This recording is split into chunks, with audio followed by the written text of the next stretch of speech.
I named this episode the final sprint, and because we at the sprint, this is it. We got 9 days. I don't think, yeah, the next time we on, the tax season will be over, even though our tax season never ends. And I want Right. to make that really clear. Our tax season never ends. Keep that in mind Right. what I'm saying there. And so I first want to spend this time, the first few moments of this, which this video might be useful, our communications department. I want to, where our reactions? First of all, I want to clap to all the members of the Heyward CPA crew. I'm giving double applause for that, because this week, and we really should chart this, but this week we got our drama. Like, once a year, there's one supposed to be client or something that causes a drama every year. That's a byproduct of the fact that we expose ourselves because of the way we market and the way that we bring people in. So we're highly exposed to people that we don't necessarily know. We don't do a lot. We don't get a lot of referrals, not because we don't get referrals, is that our marketing apparatus is, we use the internet. We draw people from the internet and we get people in, and so on and so forth. So once a year, we seem to get some clown that we weren't attentive to, something like that. So, and this clown, it eventually devolves and they say something or whatever. But then what do? They do the number one thing that all clowns nowadays do. They go to social media, which I consider reviews being social media. But before I get to that foolishness, what I want to do is applaud you, Nicole, Latasha, Tanya, and Stephanie. Kind of sound like New Edition, Ronnie, Bobby, Ricky, and Mike, but like that, for the way that we are progressing and dealing with the clowns. And I think it's a testament to you guys, because notice how I have nothing to do, because I'm Armageddon. I'm just like, boom, push the button. I'm just like that. But I want to take this time to celebrate us, because number one clown, one monkey don't steal the show. And number two, I think that every year we've been growing in how to deal with these situations. And so I'm going to raise up the toast, just because, you know what I'm saying? It shows real strength. And I really appreciate that, because I didn't have to bring Petty P out. It's so wonderful. It's so great. And further show that I think it comes from this. I put a tweet out yesterday. Might be scary here, but I put a tweet out yesterday that I want to share to the people. Hopefully we can see this. And where did it go? And here we go. Right here. Hopefully this is coming through. Where is it? Yeah, I don't know if it's coming through or not. But right here. I want to read this tweet in case you can't see it. And I put this out here and I said, every year we get one, in quotes, client that gets in their feelings about response time and leaves a negative review on Google to, quote unquote, hurt us. Our policy is to not negotiate with terrorists. I thought about it, internet terrorists. So the threat of negative review doesn't scare us. And then I added a comment behind that, because we have a communication process that timestamps all client interaction, and our metrics show that we beat our stated response time by hours. Unfortunately, there's always one hater in the crowd. So that's the tweet, the official tweet that went out on the Heyward CPA Twitter yesterday. Let it know. Didn't get a lot of responses. Even fellow practitioners may not even think like that. But I'm going to tell you something.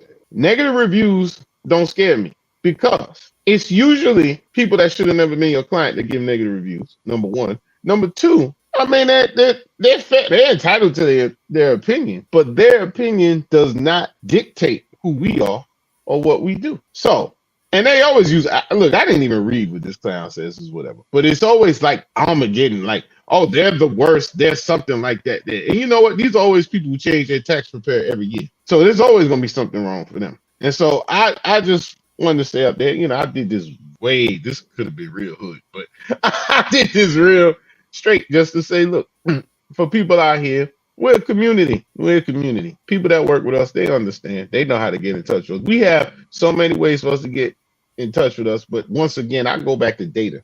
We have metrics that show we respond to people. Initial response.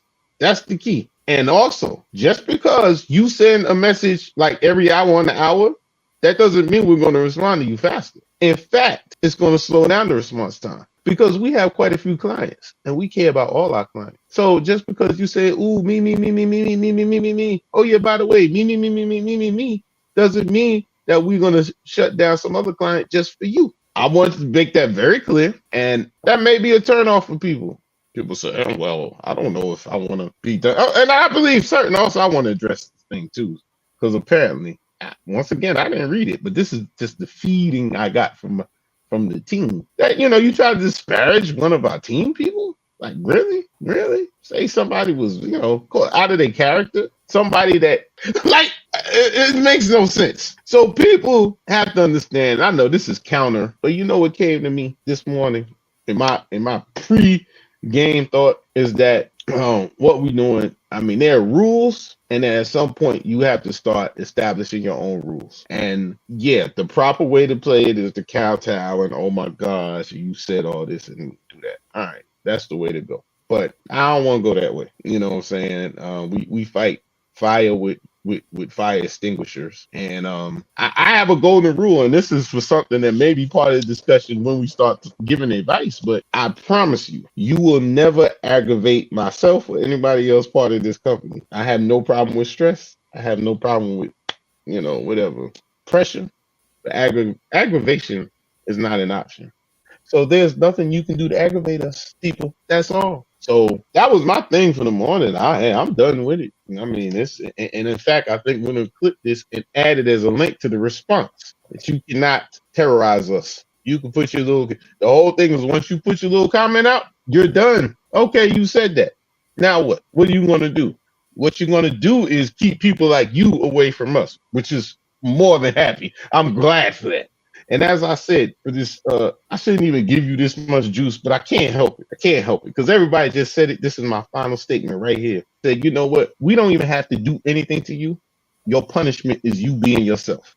That's your punishment. So there you go. You got to live with yourself, partner. And good luck. So moving on. There you go. Had to do it, man. It's my radio days, man. Plus, just as another point, forget that dude. I'm just saying, since the 90s have come out and everything about 90s hip hop culture is being destroyed right now. I mean, everything. It was all a lie. Forget it was all a dream. It was all a lie, man. Oh my goodness. It was all a lie, man. Yo, it was all a lie. Yo, it was a lie. It was a lie. At least on the big end. I was always an underground cat anyway, but still, God, dog, man. What is going? It's all a lie. Off the chain out here. Yeah. I think that's what's driving me too. I'm like, you know what? Nothing, and you know how nothing is how it seems, but then maybe you get to a certain level in life where you realize, yo, nothing really is how it seems. Like for real. Like I guess, yeah. We're not gonna get into detail on that at all, but man, Heidi's taking a hit, taking a hit, man. It's a bad look. But I use my train analogy. I mean, people knew it was coming. I mean, it was what minimal things that not minimal. I mean, I was in the music industry and stuff, but there's absolutely no surprise about any of this. So that's number one. That's the first thing. You notice how nobody is like no one like. I know this had nothing to do with nothing, but I'm saying it's just like no one seems surprised. They were invited to the party. Yeah, but even if you weren't, I'm just saying the general public, everybody, no one seems like, oh my God, that can't be true. Everybody's like, man, I can see that. Yeah. And that's just linking the point of what I'm saying about us, our brand and what we do. Hey, man, you say whatever you want, man. No, that ain't real, man. That ain't 100. That's not 100. I'm just going to absolutely say, no, that's not true. So shame on us for dealing with you. Anyway, man, what else is going on? How can we help our people? Yo, I got a new book. What's that? It's called Blue. It's called Starting. That's Starting? You're going to like this book. Okay. That's just the name is Starting. Starting. How to think like an investor. Stress test the assumptions in your business and build a successful business. So to your point, this book comes right in line because the work that we put in behind the scenes to be proactive for our clients so they don't have to worry about level 1, 2. They just got to get to 3, 4, and 5. We are Absolutely. constantly stress testing the assumptions that align with the outcomes that we are looking to achieve. Now, I'll take it a step further. I just got this book, so I haven't really dove all the way into it yet. But there's one particular statement in here that says you might have a good idea for a business, but do you have a good business for your idea? That's a great question. But no, not a but. I'm saying, However, yeah, however, and even not even however, do you know what that means?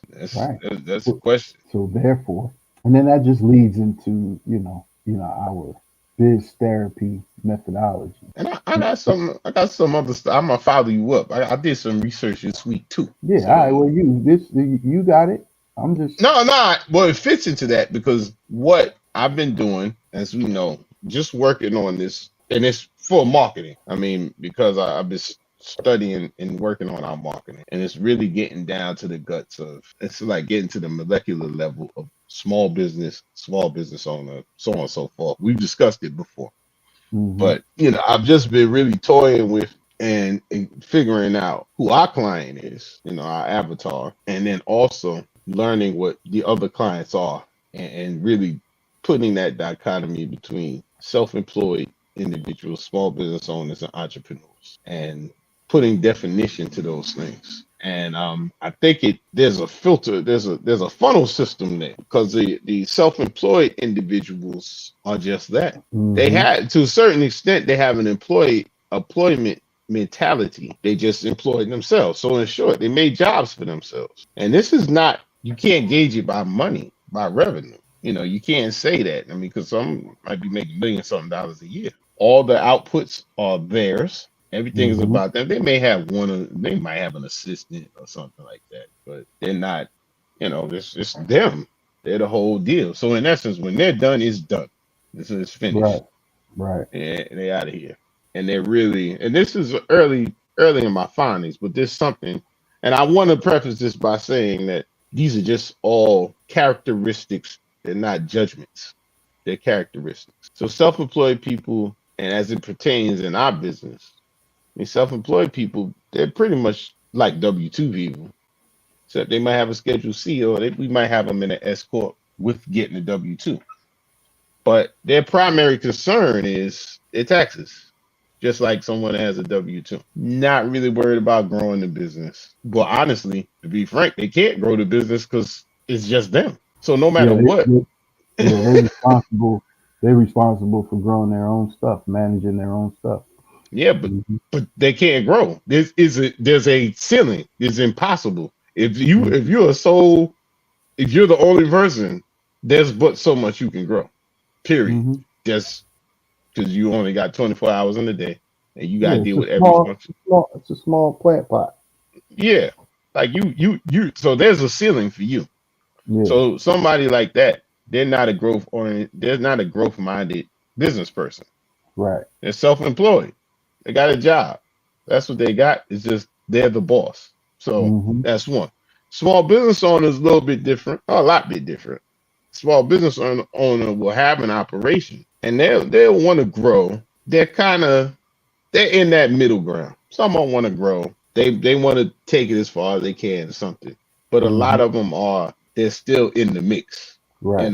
They're still in the mix. Like they're still doing things. But they're growth minded. Now they fit closer to the avatar where we are. And then we get to the entrepreneur. Now the entrepreneur wants to make a change in the world. This not even the monetary aspect. Obviously, business, the score is money. Yeah, but But disruptors. yeah, they disruptors, exactly. Disruptors and do stuff like